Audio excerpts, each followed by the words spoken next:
Army, মনে করো তুমি সাউথ কোরিয়াতে যাওয়ার ভিসা পেয়ে গেছো, তোমার স্বপ্নের দেশ সাউথ কোরিয়াতেও গেছো, বিটিএসদের কনসার্ট দেখার টিকিট পেয়ে গেছো। তুমি বিটিএসদের কনসার্ট দেখতে গেলে 7 রাজা ট্রেন এলো, গানও শুরু হলো, একে একে 7 রাজা গানও গাইলো। এক পর্যায়ে বিটিএসের কনসার্ট শেষ হয়ে গেল, আমাদের 7 রাজা বিদায়ের সময় হলো। তুমি না চাইতেই কান্না করছো। কেউ একজন বলে উঠলো, তোমার মন খারাপ কেন? তুমি সামনে তাকিয়ে দেখলে তোমার ভালোবাসার মানুষটা তোমার সামনেই দাঁড়িয়ে আছে। ভি বলল, তুমি কান্না করছো কেন? আমি বললাম, আজকে আমার জীবনের সব ইচ্ছা পূরণ হয়েছে, শুধু একটা ইচ্ছা বাদে। ভি বলল, কি ইচ্ছা আমাকে বলো, আমি পূরণ করার চেষ্টা করব। আমি বললাম, আপনি পারবেন না। ভি বলল, বলে তো দেখো। আমি বললাম, আপনাকে নিজের করে পাওয়ার ইচ্ছা কিম সাহেব।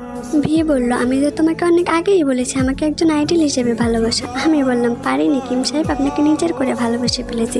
ভি বলল, ভুলে যাও আমাকে পাওয়ার স্বপ্ন। আমি বললাম, এই জীবনে সম্ভব না।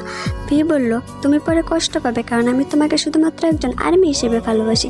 আমি বললাম, হন না আপনি অন্য কারোর, তাতে কি যায় আসে, আমি আপনাকে দূর থেকেই ভালোবাসবো। ভি কান্নার চোখে তাকিয়ে আছে। তুমি ওখান থেকে চলে আসলে। আচ্ছা আমি মনে করো এখানে তুমি আছো, এখন তোমার মনের পরিস্থিতিটা কেমন হবে?